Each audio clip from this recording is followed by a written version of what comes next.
What if I told you that the entire script for your adult life, your deepest passions, your weirdest anxieties, the very shape of your personality, was written, for the most part, in the first few years of your childhood? Well, according to one of the most provocative thinkers of the modern age, that's pretty much exactly what happened. Right, let's meet the architect of this incredible idea, Sigmund Freud.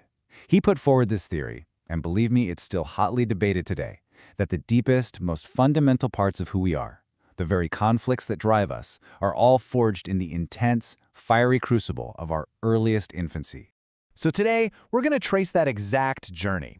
Think of it as the epic story of human development as Freud saw it, a drama in several acts that every single one of us has lived through, whether we have any conscious memory of it or not. Now, to understand Freud's map of the mind, we first need to get a feel for the territory. He called this journey psychosexual development. And the key idea here is that our basic life energy, he called it the libido, isn't just about sex in the way we adults think about it. No, it's our drive for pleasure, for connection, for life itself. And as we grow, this energy focuses on different parts of the body, creating brand new challenges and lessons at every stage. So this timeline, this is our map. It charts the course from the complete helplessness of being a baby to the incredibly complex world of adult love and work. Each stage presents us with a core challenge, and how we navigate it, well, that leaves a permanent mark on who we become. So let's begin the journey. All right, let's turn to the very first chapter of our story. I want you to imagine a world where your entire experience, love, comfort, fear, connection, is all centered in one single place. For a newborn baby, the entire universe really begins and ends with the mouth. In this first stage, the world is, for all intents and purposes, a breast. Satisfaction, pleasure, security, it all comes through feeding. But of course, this perfect, blissful state can't last forever. The first great crisis of life, according to Freud, is weaning. It's that first moment the world tells you no, creating this fundamental clash between your desire for total satisfaction and the harsh reality of frustration. And Freud believed this very early conflict echoes powerfully throughout our adult lives. If we don't resolve it well, we can get stuck or fixated. This might show up in an adult who is overly dependent, someone who's constantly thirsting for love or knowledge. Or it could swing the other way, creating a cynical person with a biting sarcasm, a permanent echo of that initial frustration when the source of all comfort was taken away. So the hero of our story grows, and they start to develop new superpowers. Their muscles begin to listen, and for the very first time, the child gets a sense of control over their own body. This, right here, sets the stage for the first great power struggle with the big, wide world. Freud used such a brilliant metaphor here, the toilet as a throne. See, during toilet training, the child makes an absolutely monumental discovery. I can control something. They can give a gift to their parents, or they can withhold it. They can obey, or they can say no with their body by simply holding on or letting go. This is their first real taste of autonomy, of defiance, of personal power. And this early battle for control can shape us in one of two major ways.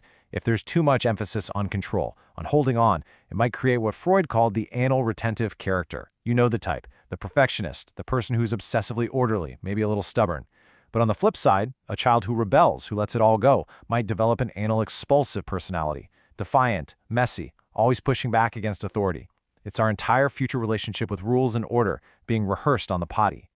And now, we enter the most dramatic, the most famous, and certainly the most controversial act in our entire developmental epic.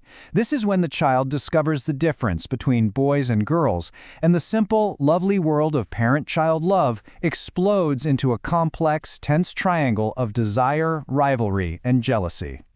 For a boy, this drama unfolds as the Oedipus complex. Think of it as a play. Act 1. He's the king of his world, and his mother is his undisputed queen. Act 2. He suddenly realizes there's another king in the castle, his big, powerful father, who he now sees as a rival. Act 3. This rivalry creates incredible anxiety, a symbolic fear of punishment from this giant. Act 4. The resolution. The boy realizes he can't win this fight, so he changes tactics. He decides if he can't beat him, join him. He chooses to become like his father. And this moment of identification is absolutely crucial. It's how a boy develops his masculine identity and his conscience, what Freud called the superego. Now for girls, Freud suggested a parallel, though slightly different drama. He used the very controversial term penis envy. And it's so important to understand this as a metaphor from its time. It's not a literal desire for an organ. It's about a child's dawning recognition that, in the society she was born into, the power and the privilege seem to belong to the male role, embodied by her father. This tangled web of feelings is what shapes her identity and her future relationships. After the sheer intensity of the family triangle, the psychic energy seems to quiet down. It's almost as if the curtain falls on the intense little plays of early childhood, giving everyone a break, a lull before the final storm of adolescence hits.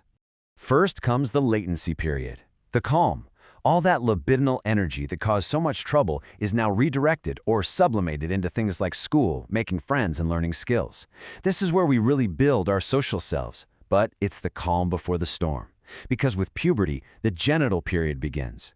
The psychic energy roars back to life, but its focus has changed. The goal is no longer just about self-gratification, it's about connecting with someone else. So, after navigating this long, sometimes treacherous journey all the way from infancy through adolescence, what's the destination? What did Freud actually see as the hallmark of a psychologically healthy, truly mature adult? You might expect some deeply complex psychoanalytic formula, but his answer was surprisingly and I think beautifully simple. Lieben und arbeiten, to love and to work. The sign of a well-adjusted person, he said, is simply the ability to invest our life energy into two crucial areas, forming meaningful, give-and-take relationships and engaging in productive, fulfilling work. And here's the crucial point. Maturity isn't about being free of problems or conflicts. Our primal desires, the id, they're always going to be there. And our inner moral compass, the superego, will always be making demands. So psychological health is really about the strength of our rational self, the ego, to act like a skilled negotiator, finding a balance between these inner forces that allows us to love, work, and find meaning in the real world. It's a fascinating story, right? But you might be wondering, why does this 100-year-old theory still matter? What's the real point of digging into the architecture of our own childhoods? What can we actually do with this information? Well, understanding this story isn't about judging yourself or getting some kind of psychological diagnosis. It's about being given a map. So the next time you act in a way that seems totally irrational, when you're being compulsively neat, or you can't stop procrastinating, or you feel that desperate need for approval, you might just be hearing an echo from one of these old stages. This knowledge doesn't excuse our behavior, of course, but it can help explain it. It gives us a language to understand that little kid we all still carry around inside of us. And by doing that, it helps us navigate the vast and, let's be honest, sometimes confusing territory of our own adult minds.